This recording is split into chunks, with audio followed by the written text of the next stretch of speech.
Aujourd'hui, on m'a demandé de venir faire une intervention pour parler un petit peu de self-défense et d'autodéfense au départ, ce à quoi j'étais pas trop d'accord, puisque l'autodéfense c'est une notion un peu assez particulière qui parle en fait, de la défense de soi-même et de ses biens, avec beaucoup de notions de pièges, c'est beaucoup un truc d'armement, de milice, des choses comme ça, un truc très américain.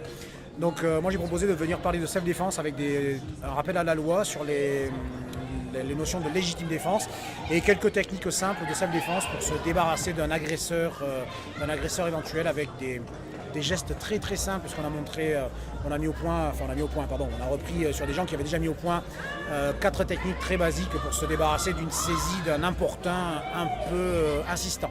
Oui, ça nous a beaucoup appris comment se défendre en cas d'agression dans la rue. Ouais, au niveau des agressions physiques, ouais. Ouais, moi je trouve que ça donne envie d'aller plus loin et d'essayer de connaître plus de prises pour pouvoir se défendre en toutes circonstances. Ah ouais, je mettrais plus d'activité physique, genre initiation rugby, des trucs comme ça. Ouais, faut Et ouais, boxe.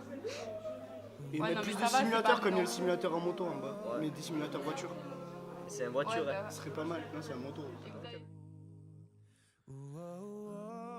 On a 2 ateliers, la voiture de tonneau ou véhicule de retournement et le simulateur de roue qui est à l'intérieur du bâtiment.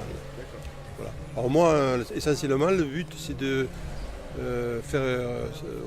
sensibiliser les élèves au port de la ceinture de sécurité.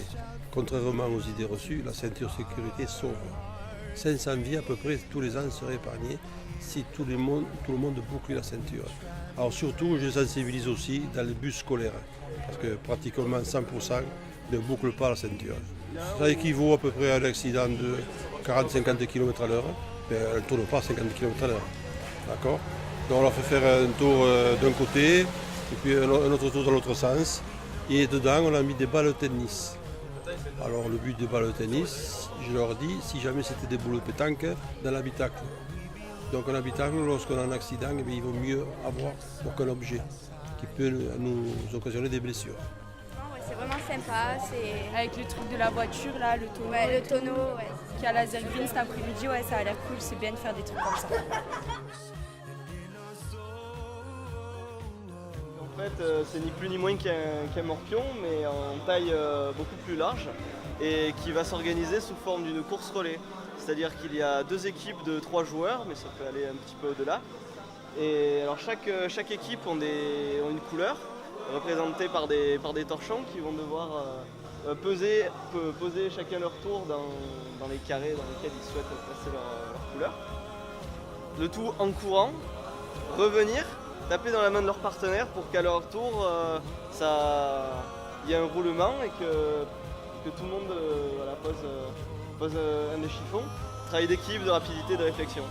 Voilà, contrairement aux morpions qu'on fait sur le papier, c'est que voilà, quand on fait sur le papier, on fait chacun notre tour, on prend notre temps. Et 95% des cas, on arrive à égalité parce que si on réfléchit un petit peu, en fait, voilà, on ne se fait pas avoir. Alors que là, justement, vu que c'est rapide, on fait facilement des erreurs. Et donc, voilà, c'est un peu plus amusant. Each other close, and then we'll know we're standing by.